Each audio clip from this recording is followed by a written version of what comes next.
Hello students, welcome to academy classes. Mass protest हो रहे हैं म्यांमार में।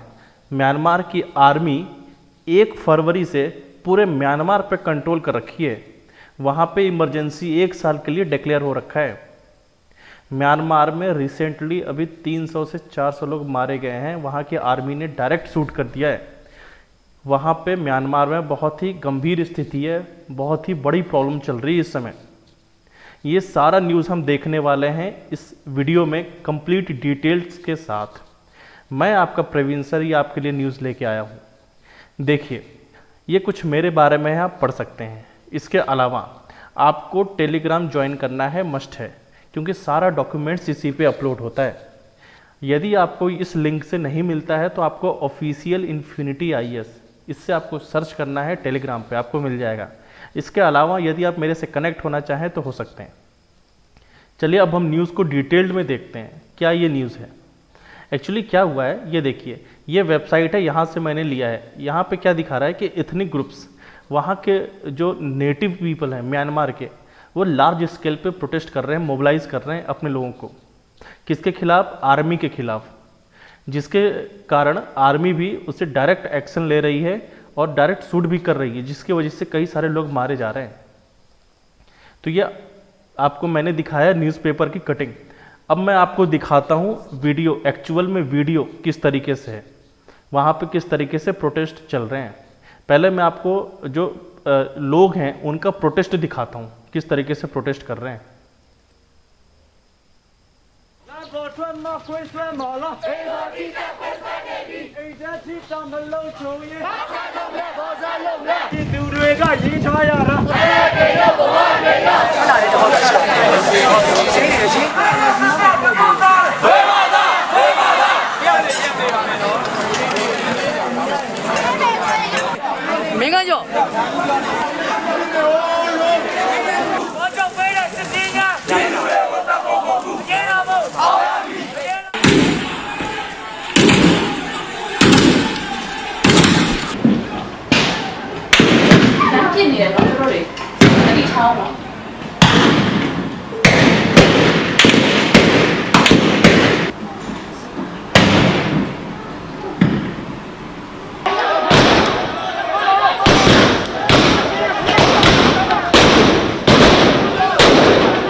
अब आपने सारी चीज़ें देखी। अब मैं आपको म्यांमार के बारे में कंप्लीट डिटेल में बताने वाला हूँ, एक्चुअली हो क्या रहा है और ये जो सिचुएशन है ये क्यों आया ऐसा, सारी चीज़ें हम इसमें डिस्कशन करने वाले हैं।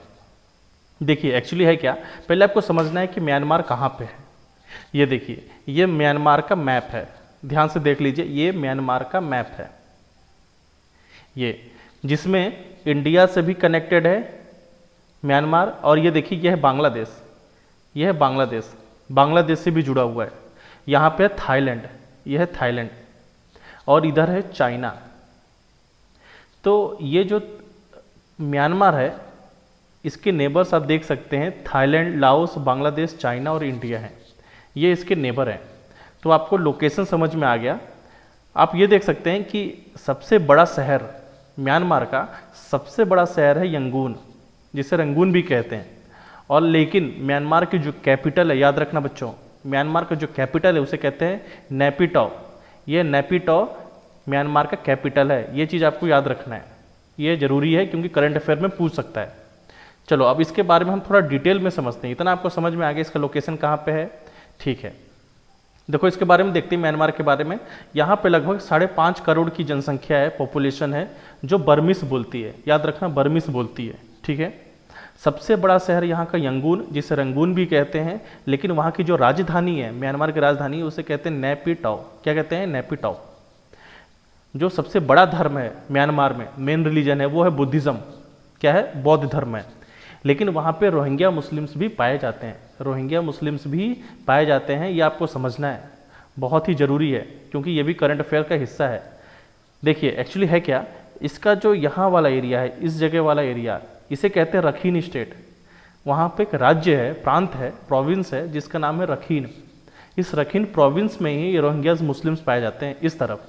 अब म्यांमार की जो आर्मी है कभी भी इस पे जो एक्शन लेती है इस रोहिंग्याज मुस्लिम की तरफ, तो देखिए यहाँ से सबसे नज़दीक इंडिया है और बांग्लादेश है, तो डायरेक्ट यहाँ और इंडिया चले जाते हैं वो, इसलिए न्यूज़ में रहता है। तो आपको ये चीज़ समझना है, ठीक है। अब आपको ये चीज़ और समझना है कि म्यांमार पहले ब्रिटेन के अधीन में था, यानी कि ब्रिटेन उस पर शासन करता था, ब्रिटेन की कॉलोनी थी 1948 तक। 1948 में इसे ब्रिटेन से आज़ादी मिली और तब से it was ruled by the armed forces.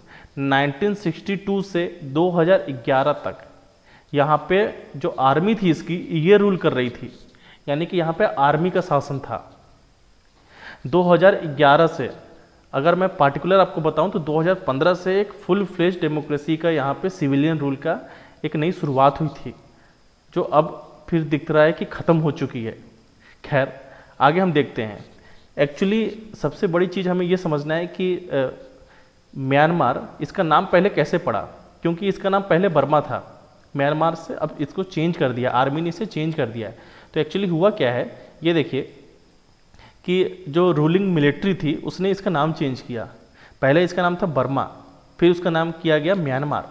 1989 में इसका नाम चेंज हुआ है, ठीक है। दोनों वर्ड का मतलब सेम है, लेकिन म्यांमार को एक फॉर्मल तरीके से बोला जाता है म्यांमार। और इनिशियली जब इसका नाम चेंज किया गया था तो कुछ कंट्री पार्टिकुलरली यूके जो इस पे ये पहले इसके जो मास्टर्स थे, यूके ने इस पे रूल किया है, यूके की ये कॉलोनी रही है, तो यूके ने इनिशियली इसे रिकॉग्नाइज नहीं किया, रिफ्यूज़ कर दिया, क्योंकि इसकी जो रिजीम थी, यानी कि जो जिसके अंडर में था ये, जिसके कंट्रोल में था म्यांमार, उसकी लेजिटिमेसी नहीं थी, क्योंकि आर्मी रूल था ये। लेकिन इसके म्यांमार को ज़्यादा रिकॉग्निशन तब मिला जब इसकी जो लीडर थी 2016 में, जिनका नाम है मिस सूकी, उन्होंने बड़े लेवल पे स्टेटमेंट दिया था कि it did not matter which name was used. उन्होंने साफ साफ बोल दिया कि मुझे ज़्यादा फर्क नहीं पड़ता चाहे म्यांमार रहे चाहे बर्मा रहे। इसके बाद से कंट्रोवर्सी ख़त्म हो गई। खैर सारी चीज़ें हम डिटेल में समझेंगे सूकी कौन है, ठीक है। अब देखिए एक्चुअली अभी हुआ क्या है और क्यों हो रहा है, मिलिट्री ने किस तरीके से इसे कूप किया है। कूप एक तरीके से होता है, देखिए COUP, कूप मतलब होता है आर्मी जब कंट्रोल कर लेती है, सिविलियन गवर्नमेंट को ओवरथ्रो करके हटा के ज़बरदस्ती जब आर्मी कंट्रोल कर लेती है उसे कहते हैं कूप, ठीक है। अब देखिए एक्चुअली हुआ क्या है कि अब मिलिट्री इन चार्ज में है, the military now is back in charge. अब वो चार्ज में है और 1 साल के लिए इमरजेंसी का डिक्लेयर कर रखा है मिलिट्री ने। 1 फरवरी को सीज किया है पूरे म्यांमार को। कब एक्चुअली हुआ क्या था कि 1 फरवरी को इलेक्शंस का रिजल्ट आया था, और इलेक्शन के रिजल्ट में उसकी जो लीडर थी, जो पॉपुलर लीडर थी, जो NLD पार्टी से थी, उसको बहुमत मिला था। लैंडस्लाइड विक्ट्री यहाँ पे लिखा है, यानी कि बहुमत से भी ज़्यादा बहुमत मिला था उन्हें, ज़्यादा सीटें आई थी। अब ये जीत गई। अब जब ये जीत गई तो अपोजिशन इसे लगा ब्लेम करने कि इलेक्शन जो है ट्रांसपेरेंट तरीके से नहीं हुआ है, बहुत ही उसमें फ्रॉड हुआ है। लेकिन इलेक्शन कमीशन ने साफ साफ मना कर दिया कि ऐसा कोई एविडेंस नहीं है कि यहाँ पे फ्रॉड हुआ है। जिसके बाद वहाँ की जो आर्मी थी उसने जो है इस पर कूप कर दिया, इस पर पूरा कंट्रोल कर लिया, और उसकी जो लीडर थे मिस सूकी, उन्हें एक अननोन लोकेशन पे रख दिया है जब से इसे कूप किया, जब से इस पे जो है कैप्चर किया है म्यांमार को, और कई सारे चार्जेस इनके ऊपर लगा दिए गए हैं। खैर ठीक है, अब जो है इसके जो MPs हैं, इसके जो सांसद हैं, NLD पार्टी के जो सांसद हैं, वो भी कई जगह पे छुपे हुए हैं, कई जगह छुपे हुए हैं। क्यों? क्योंकि आर्मी इनके खिलाफ एक्शन ले सकती है। तो ये सारी चीज़ें आपको समझ में आई कि ऐसा क्यों हुआ, क्योंकि इलेक्शन रिजल्ट्स आए थे और इलेक्शन रिजल्ट में इनकी पार्टी जीत गई थी, उसको बर्दाश्त नहीं कर पाई आर्मी और उसकी जो अपोजिशन है वो, इसलिए इन्होंने फुल कंट्रोल कर लिया म्यांमार के ऊपर। इतना आपको समझ में आया? चलिए ठीक है, अब हम आगे देखते हैं। अब मैं आपको दिखाता हूँ इसका इंचार्ज कौन है। तो ये नाम है मिलिट्री कमांडर इन चीफ, जिनका नाम है मिंग आंग लांग। क्या नाम है? मिंग आंग लांग। इन्होंने कंट्रोल कर रखा है। अब मैं इनका वीडियो दिखाता हूँ कि इनका पहला जो स्पीच आया था, जब इनका परेड निकला था, तब मैं दिखाता हूँ, तब आपको और क्लैरिटी आएगी आखिर ये है वो क्या रहा है। देखिए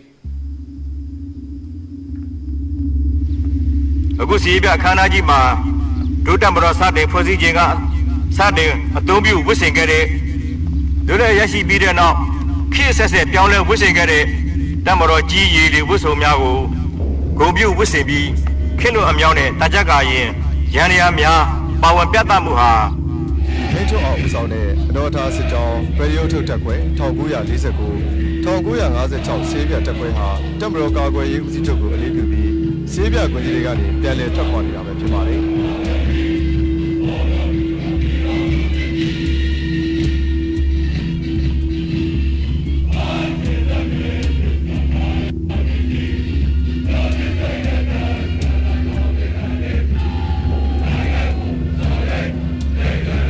ကော်ပတာရဲရင်တစီနဲ့ PC7 အပေါ်စားကင်းထောက်တိုက်လေရင်နှစ်စီးတို့ဟာ Composite Base တော်တယ်ရတာတောင်းတယ်ဘုံမူကျော်စီယာမင်းဦးဆောင်တဲ့ MIG29 ဟာပြတ်ပြီ4မိနစ်ပဲ Airway Formation ပြန်တန်းချင်းပုံစံနဲ့တက်မတော်ကာကွယ်ရေးဦးစီးချုပ်ကိုအလေးပြုသွားခဲ့တာပဲဖြစ်ပါတယ်ပြန်လည်ထွက်ခွာနေတာပဲဖြစ်ပါတယ်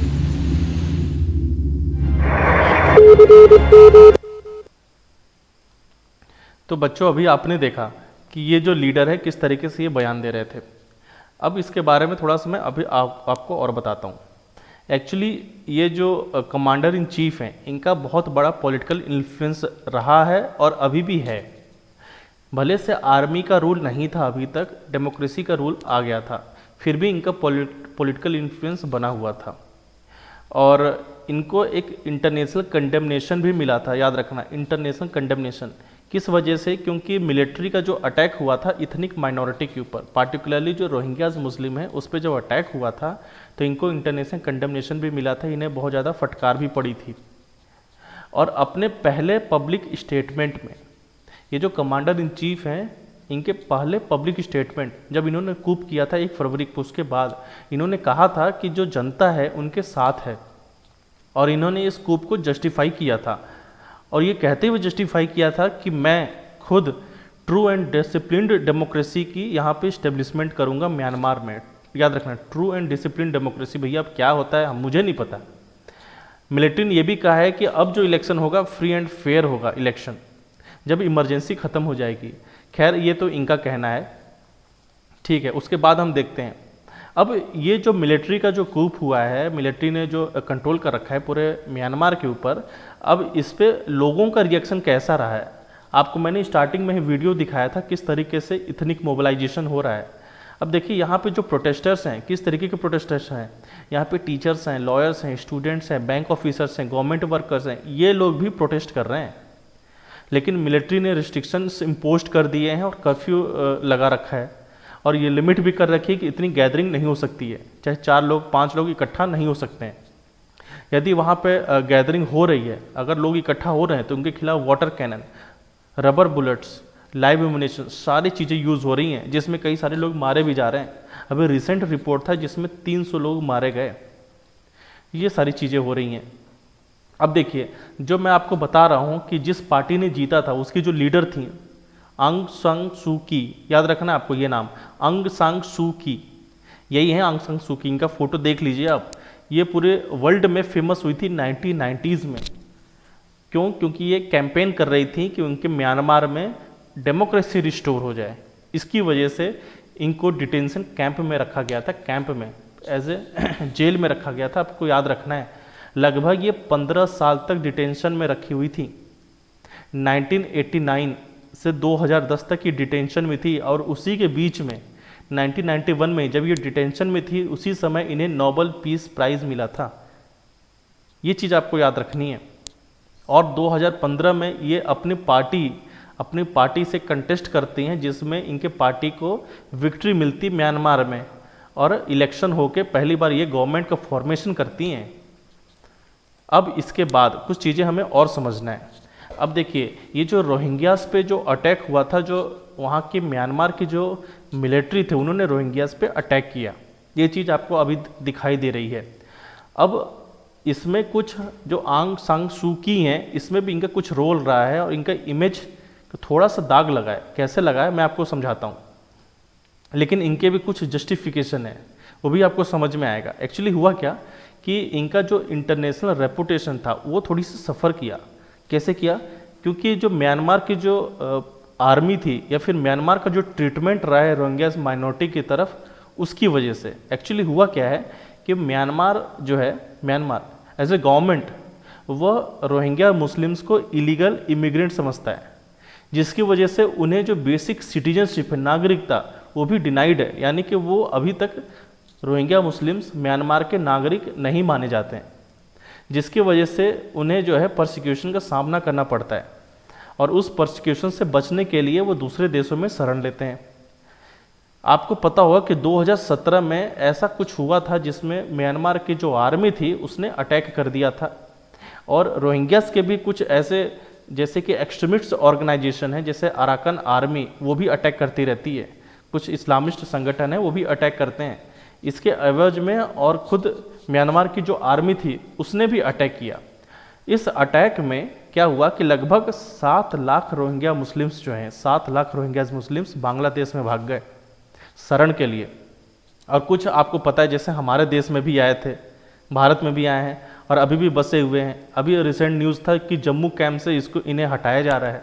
खैर अब ये अपनी इंडिया की न्यूज़ हम बाद में देखेंगे, आपको डिटेल में बताऊंगा। तो एक्चुअली क्या हुआ था कि इनका रेपुटेशन प्रॉब्लम सफ़र क्यों किया था? क्योंकि जो सू की थी वह इंटरनेशनल कोर्ट ऑफ जस्टिस 2019 के सामने आके उन्होंने ऐसा बयान दिया था कि ऐसा जो एलिगेशन है कि उनके खिलाफ जेनोसाइड हो रहा है। याद रखना, म्यांमार में रोहिंग्या मुस्लिम के खिलाफ जो जेनोसाइड हो रहा है इसका एलिगेशन लगा था म्यांमार के ऊपर, जिन्होंने सू की ने साफ साफ मना कर दिया। किसके सामने? इंटरनेशनल कोर्ट ऑफ जस्टिस 2019 के सामने, और इंटरनेशनल कोर्ट ऑफ जस्टिस के सामने 2019 में, जिसके बाद से इनका जो इंटरनेशनल रेपुटेशन है उस पर प्रभाव पड़ा था। खैर ये इनका नेशनल इंटरेस्ट था, इन्हें जो करना था करें। इस पे जो है इंटरनेशनल रिएक्शंस कैसे रहे हैं ये चीज़ भी आपको देखना है। जो इंटरनेशनल रिएक्शंस हैं जैसे यूएस यूके ने कैसे रिएक्ट किया, अपना इंडिया क्या कर रहा है इसमें, ये चीज़ हमें समझना है।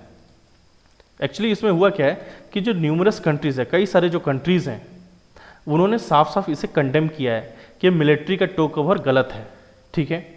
और यूएन के जो सेक्रेटरी जनरल है जिनका नाम है एंटोनियो ग्यूटेरस, याद रखना आपको एंटोनियो ग्यूटेरस, ये करंट अफेयर्स में पूछता है, इन्होंने भी कहा है कि ये it is a serious blow to democratic reforms, जो लोकतांत्रिक सुधार है उसके लिए बहुत बड़ा खतरा हुआ ये।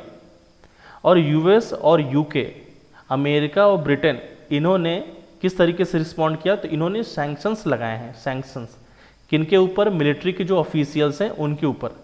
अब आर्मी और मिलिट्री के जो ऑफिशियल्स हैं वो इतने आसानी से नहीं जा सकते हैं यूएस और यूके में। इनका पासपोर्ट, देखिए सैंक्शन मतलब क्या होता है कि वहाँ पे कमर्शियल एक्टिविटी नहीं कर सकते हैं, पासपोर्ट इनका जब्त हो जाएगा। लेकिन एक्चुअली हुआ क्या कि जो यूएस यूके और उससे रिलेटेड जो कंट्रीज़ हैं ये एक रिजोल्यूशन लेके आए यूनाइटेड नेशन सिक्योरिटी काउंसिल में, यूएनएससी में, लेकिन चाइना ने इसे ब्लॉक कर दिया। यूएनएससी में चाइना ने ब्लॉक कर दिया, यानी कि चाइना जो है इनडायरेक्टली म्यांमार का जो आर्मी का कंट्रोल है उसे सपोर्ट कर रहा है, चाइना ने इसे ब्लॉक कर दिया। हालांकि चाइना ने कंडेम किया है इस कूप को, लेकिन चाइना ने रिजोल्यूशन को ब्लॉक कर दिया यूएनएससी में, ये आपको समझना है। और चाइना ने यह भी डिमांड किया है कि जो मिस सू की हैं उनका रिलीज करना चाहिए और डेमोक्रेटिक नॉर्म्स, जो लोकतांत्रिक जो चीज़ें हैं वो चीज़ फिर से बहाल होनी चाहिए। और जो साउथ ईस्ट एशियन कंट्रीज़ हैं, इंडोनेशिया, लाओस, कंबोडिया, वियतनाम, ये सारी जो कंट्रीज़ हैं ये अपने डिप्लोमेटिक एफर्ट्स लगा रही हैं इस क्राइसिस को ख़त्म करने के लिए। तो इतनी सारी चीज़ें आपको समझ में आई कि क्या एक्चुअली हो रहा है वहाँ पे। तो यहाँ पे हमारा वीडियो फिलहाल कंप्लीट होता है। मैंने आपको बहुत ही डिटेल्ड में बताया है, मैंने आपको वीडियोस भी दिखाए हैं कि रियलिटीज़ क्या है।